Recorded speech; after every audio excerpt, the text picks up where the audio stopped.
ఈ సమావేశంలో ఉన్న మిత్రులందరికీ పార్టీలో నిర్మాణంలో మీరు భాగస్వాములు కావాలి.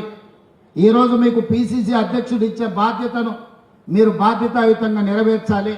మీరు ఇప్పుడు వైస్ ప్రెసిడెంట్ జనరల్ సెక్రటరీ అయిపోయినాం కాబట్టి మా రాజకీయ జీవితం నల్లేరు మీద నడక అనుకుంటే మీ అపాయింట్మెంట్ 3 ఇయర్సే.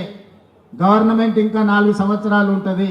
దాదాపుగా 3.5 సంవత్సరాలు, 6 నెలలు ఎట్లాగూ 2029లో ఎన్నికలు వస్తాయంటున్నారు కాబట్టి ఇంకా 4 ఏళ్ళు ప్రభుత్వం ఉంటుంది. సరిగ్గా ఎన్నికల ముందు పనిచేయని వాళ్ళను తప్పకుండా పిసిసి అధ్యక్షుడు బాధ్యతల నుంచి తప్పిస్తాడని నేను సంపూర్ణంగా విశ్వసిస్తున్నా.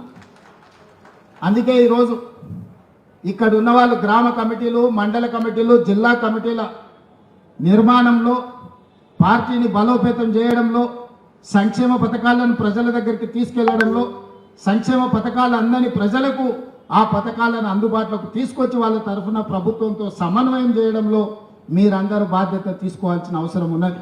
ఇవాళ రాబోయే స్థానిక సంస్థలలో నాయకుల ఎన్నికలు అయిపోయిన ఎమ్మెల్యేలు, ఎమ్మెల్సీలు, ఇప్పుడు కార్యకర్తల ఎన్నికలు రాబోతున్నాయి. కార్యకర్తల ఎన్నికల్లో ఎవరైతే కష్టపడతారో, కార్యకర్తలను కష్టపడి ఎవరైతే గెలిపించుకుంటారో వాళ్ళు తిరిగి నాయకులుగా రాష్ట్ర స్థాయికి ఎదుగుతారు. అందుకే ఈరోజు పార్టీ నిర్మాణంలో భాగస్వాములు కావాలి. స్థానిక సంస్థల ఎన్నికల్లో పార్టీ కార్యకర్తలను గెలిపించుకోవాలి. అప్పుడే పార్టీ బలోపేతం అవుతుంది. పార్టీ బలోపేతం అయితే రెండవసారి కాంగ్రెస్ పార్టీ తిరిగి అధికారంలోకి వస్తుంది. రెండవసారి అధికారంలోకి రావడం మీ చేతుల్లోనే ఉంది.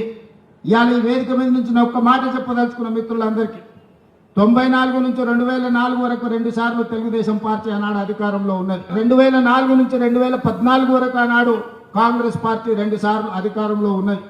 2014 నుంచి 2023 వరకు టీఆర్ఎస్ 2 సార్లు అధికారంలో ఉన్నది. 2023 నుంచి 2033 వరకు 10 సంవత్సరాలు కాంగ్రెస్ పార్టీ తప్పకుండా అధికారంలో ఉంటుంది.